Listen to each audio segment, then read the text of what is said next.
भी कहना चाहूंगा कि आज आरक्षण ने पिछड़े वर्गों और SC ST के लोगों को, लाखों लोगों को हजारों वर्षों से जो जातिगत और जात के दबाव में रख करके जंजीरों में जकड़ा हुआ था, आज कहीं ना कहीं आरक्षण उन जंजीरों को तोड़ने में और एक समतामूलक समाज की स्थापना करने में बहुत मदद करता है और कारगर भी रहता है।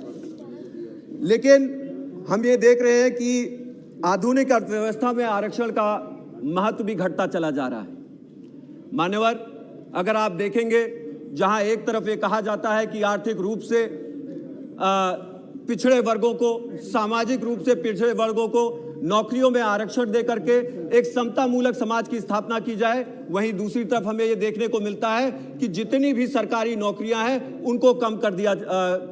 करते चले जा रहे हैं सरकार के द्वारा। उत्तर प्रदेश में ही अगर आप देखेंगे तो हर जगह जहां पे भी आरक्षण, चाहे वो मेडिकल कॉलेजेस में टीचरों के पद पर हो, प्रोफेसरों के पद पर हो, वहां पे आरक्षण खास तौर से OBC वर्ग के आरक्षणों को पूरी तरह से लुप्त कर दिया गया है। उनको इस सरकार ने खाने का काम किया है और दूसरी तरफ ढिंढोरा पीटते हैं कि ये OBC वर्गों के साथ पूरी मजबूती से लगे हुए हैं। आपके माध्यम से मैं सदन को बताना चाहूंगा कि एक तरफ आप देखेंगे, चाहे वार्ड बॉय, नर्सेस,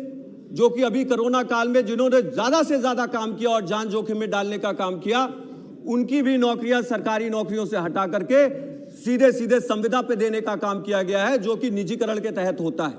इसमें कौन सा OBC आरक्षण लागू होगा, मैं आपके माध्यम से सरकार से पूछना चाहता हूं। 97% नौकरियां प्राइवेट सेक्टर में हैं,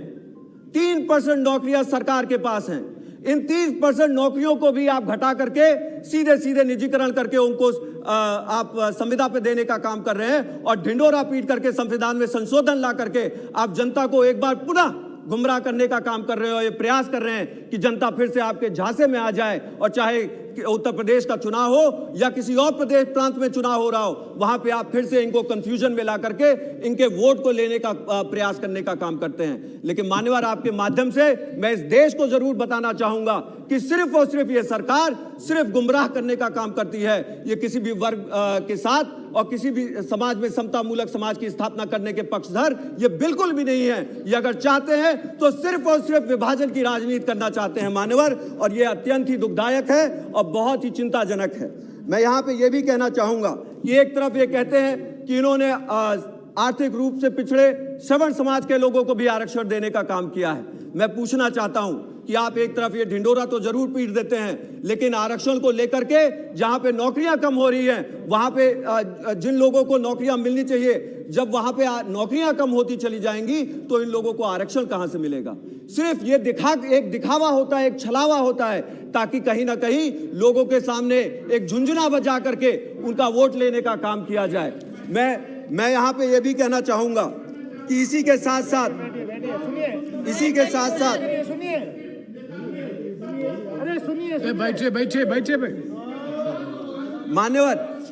मान्यवर, अगर ये जातवादी राजनीति से पीड़ित नहीं है तो ये क्या है? आज इनको सबसे ज्यादा दुख इस विषय पर हो रहा है कि यहाँ पे बहुजन समाज पार्टी अपना पक्ष रख रही है। दूसरा, मैं ये भी पूछना चाहता हूँ कि अगर ये विभाजनकारी और जातवादी राजनीति नहीं है तो इसके साथ साथ BSP और बहन कुमारी मायावती जी, आप सुनिए ये क्या कह रहे हैं। मैं यहाँ पे इस चीज को इधर बोलो। बीजेपी के एक सांसद ये कह रहे हैं कि मैं ब्राह्मण होकर के OBC की बात कर रहा हूँ। मैं हिंदुस्तानी हूँ इसलिए इस देश के लोगों की बात कर रहा हूँ। मैं इस देश का रहने वाला हूँ इसलिए इस देश के लोगों की बात कर रहा हूँ। आपको शर्म आनी चाहिए, आपको शर्म आनी चाहिए। समतामूलक समाज की स्थापना करते हुए अगर हम लोग यहाँ पे एक समाज के, एक देश के लिए यहाँ पे इकट्ठा होकर के अगर अपनी बात रख रहे हैं और आपको उसके अंदर जातवाद मानसिकता झलक रही है, तो ये बीजेपी का असली चेहरा दिखाने का काम कर रही है। मैं आपके माध्यम से बताऊंगा, एक विभाजनकारी मानसिकता के तहत आज इनका पर्दाफाश होने का काम हो रहा है। मान्यवर, मैं यहाँ पे ये भी कहना चाहूंगा, यदि ये जनगणना नहीं होती है तो देश के हजारों OBC समाज के लोगों के साथ इस जनगणना से उनको वंचित रखना ये बहुत ही सरासर अन्याय है, क्योंकि ये उनके अधिकारों से उनको वंचित करने का काम करता है यदि ये जनगणना उनके सामने नहीं रखी जाती है। इसी के साथ साथ मैं ये भी कहना चाहूंगा कि आज सत्ता प्राप्त करने के लिए सत्तारूढ़ के दल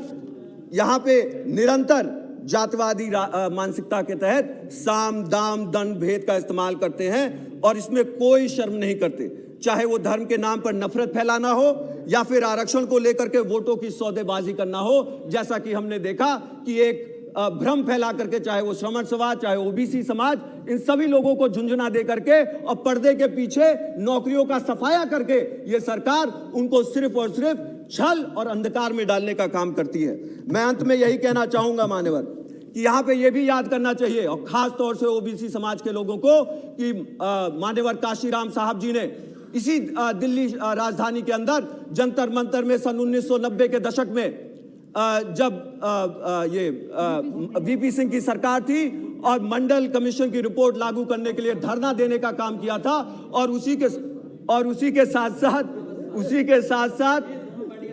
Yes, please. और उसी के साथ साथ मंडल कमीशन की रिपोर्ट लागू करने के लिए मान्यवर काशीराम साहब जी ने उस समय धरना देने का काम किया था और वीपी सिंह की सरकार को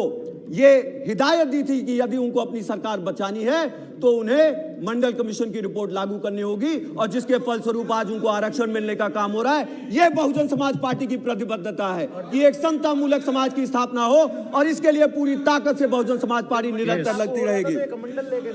और उसी के साथ साथ मैं अंत में यही कहना चाहूंगा कि आपके माध्यम से कहना जरूरी है मान्यवर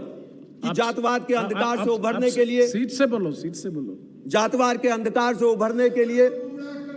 कि इस देश में एक समता मूलक की स्थापना करने के लिए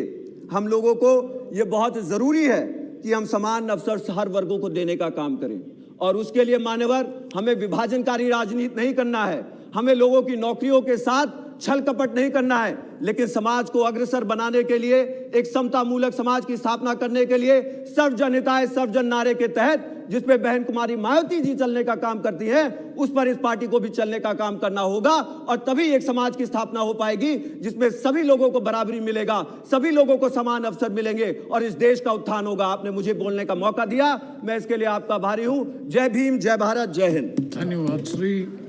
अखिलेश यादव जी। सभापति महोदय, मैं आपका धन्यवाद देता हूं